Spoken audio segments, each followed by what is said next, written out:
중간 글을 쓰기는 제일 무난하지요. 어쨌든 하고 싶은 말이 있었으니까.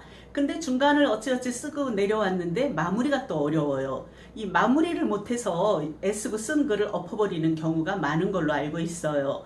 그런데 글의 마무리를 쓰기가 어려운 이유를 저는 두 가지라고 생각합니다. 첫째는 내 마음을 나도 모르는 경우지요. 한 가지 경험을 했다고 해서 거기에서 한 가지 생각만 드는 게 아니잖아요. 누군가는 이것을 멋들어지게 표현했는데요. 하나의 경험은 100개의 얼굴을 가지고 있다. 좋지요?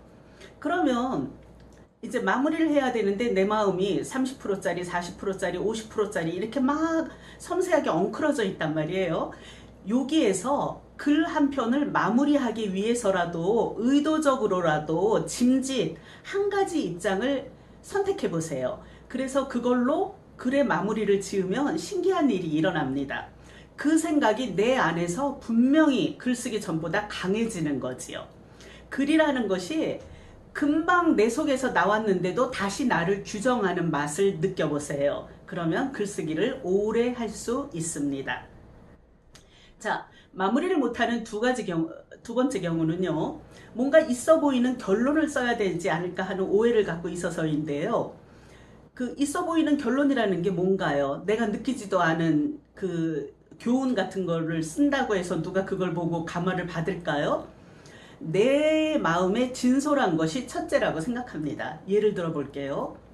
반수연 작가가 쓴 나는 바다를 닮아서라는 책이 있는데요. 유독 엔딩이 참 좋은 작가라는 느낌을 받았어요. 두 가지를 예로 들어 볼게요.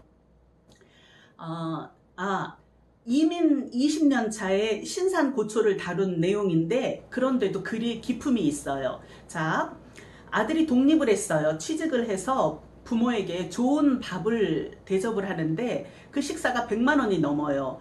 그러면 이제까지 절약하느라고 애쓰고 살아온 생활인이 뼛속까지 생활인인 부모는 식사를 하면서도 마음이 편치가 않았겠지요.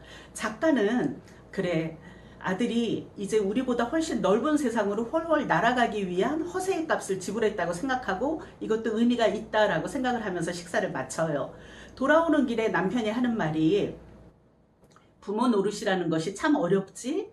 이렇게 비싼 밥도 먹어줘야 되고 이런 말을 해요. 그럴 때 작가는 우리가 같은 생각을 하고 있다는 것이 참 신기했다. 이렇게 마무리를 하지요. 자, 하나 더입니다. 남편분이 목수일을 했는데 사고로 손가락을 잃었대요.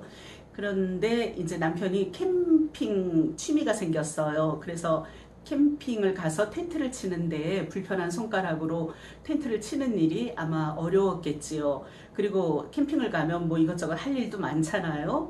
그런데도 너무나 즐거워하는 남편을 보면서 작가가 마치 이 고생을 하기 위해서 그 고생을 넘어왔다는 듯이 즐거워하는 남편을 보며 그날 밤에 한 번도 깨지 않고 깊은 잠을 잤다고 글을 마무리하고 있어요. 참 좋지요? 자, 글을 분명히 잘 쓰는 작가지만 이게 문장력에서 나온 것은 아니잖아요. 진솔한 상념이 먼저죠.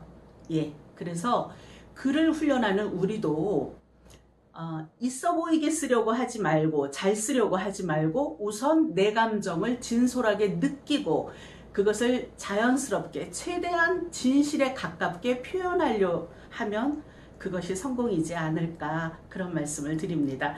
오늘 제가 드린 말씀으로 해서 글을 마무리하는데 조금이라도 편해지셨으면 좋겠습니다. 그래서 글을 오래도록 쓰시기를 바랍니다. 오늘도 글쓰기 전도사 한명석이었습니다.